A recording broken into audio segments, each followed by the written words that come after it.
ভারতের দাদা বাবুরা এত ফটর ফটর ফটর ফটর যে করে দেখছেন এখন কী হয়েছে।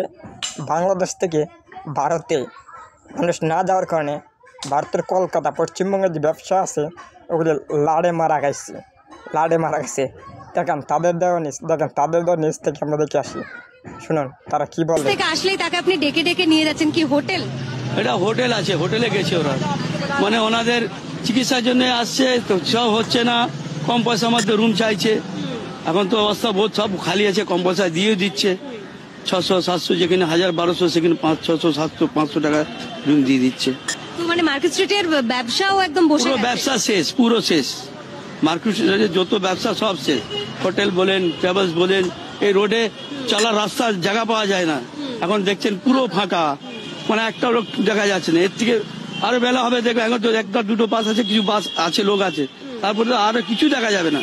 সন্ধ্যাবেলা একবার এসে দেখেন মনে হচ্ছে একদম শুনশান, একদম মানে কবরস্থান হয়ে গেছে। বাংলাদেশ থেকে কত লোকজন আসছে তাও এখন মানে ধরে নিন 10%, মানে 10% যদি আসছে তো আসছে, তাও নাই। তাও যে মানে ভিসাগুলো বাজা আছে, মানে এই তো লাস্ট ডিসেম্বর মনে হচ্ছে সব শেষ হয়ে যাবে, ওই গিনা চুনা কিছু আছে। এই পরিস্থিতি ঠিক না হলে আপনাদের খুব সমস্যা। সব আমাদের নেই, আমাদের এই পুরো এরিয়া, পুরো মার্কেট, পুরো এরিয়া এখানে নিয়ে বড় টোটাল এর মধ্যেই চলে, টোটাল ব্যবসা শেষ। আপনারাও তাকিয়ে আছেন কবে? আমাদেরও আছে, আমাদের ফ্যামিলি, আমাদের কি হবে আমরা নিজে চিন্তা করতে পারছি না। এখন কোন রকম চলছে, আর যদি বই হয়ে যায় তবে আমরা সবার অবস্থা একদম, মানে একজনের পেছনে কটা ফ্যামিলি থাকে আপনারা বুঝতে পারছেন। আমরা কি করব, আমাদের নিজে মানে মাথা কাজ করছে না। যারা লাখ লাখ টাকা ভাড়া দিয়ে হোটেল নিয়ে আসে তাদের কি অবস্থা, হ্যাঁ, এইসব ট্রাভেল সব ভাড়া নিয়ে আছে, সবার মানে বহুতই গমনীয় অবস্থা হয়ে गए ना। सभी का मतलब नुकसान है, यहाँ समझिए बिजनेसमैन का लेकर के डॉक्टर लोगों का भी जो है सभी का नुकसान है। क्योंकि यहाँ जब बांग्लादेशी लोग नहीं आएंगे तो ट्रीटमेंट के लिए मोस्टली लोग आते हैं यहाँ पे। हाँ, अगर नहीं यहाँ पे ट्रीटमेंट होगा, नहीं डॉक्टर लोग देखेंगे तो फिर क्या है, उन लोगों को भी तो नुकसान है। तो सबको सोचना है, समझना है इस चीज को लेकर के, समझे नहीं, बहुत जरूरी है सबको समझ करके चलना है। क्योंकि इससे जो है बहुत लोगों का अपना जिंदगी चल रहा है, सबका घर चल रहा है, समझे ना, यही सब बात है। पार्टी पॉलिटिक्स वाले को सबसे ज्यादा ये सब चीज के ऊपर ध्यान देना चाहिए।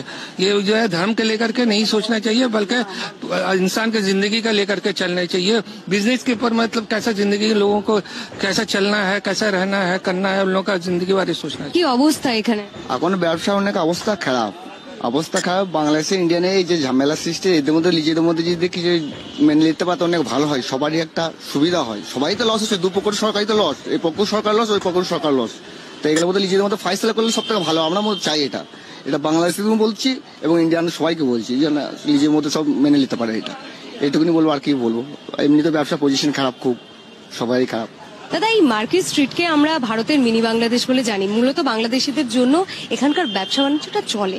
তো এখন কি পরিস্থিতি, বাংলাদেশে যে উত্তেজনার পরিস্থিতি তৈরি হয়েছে তার জন্য তো টুরিস্ট ভিসাও বন্ধ, এই মেডিকেল ভিসাতে মানুষজন কি আদৌ আসছে? মানে এখানে যার ভিসা বাকি আছে তেই আসছে, যার ভিসা নেই ওরা ভিসাও পাচ্ছে না।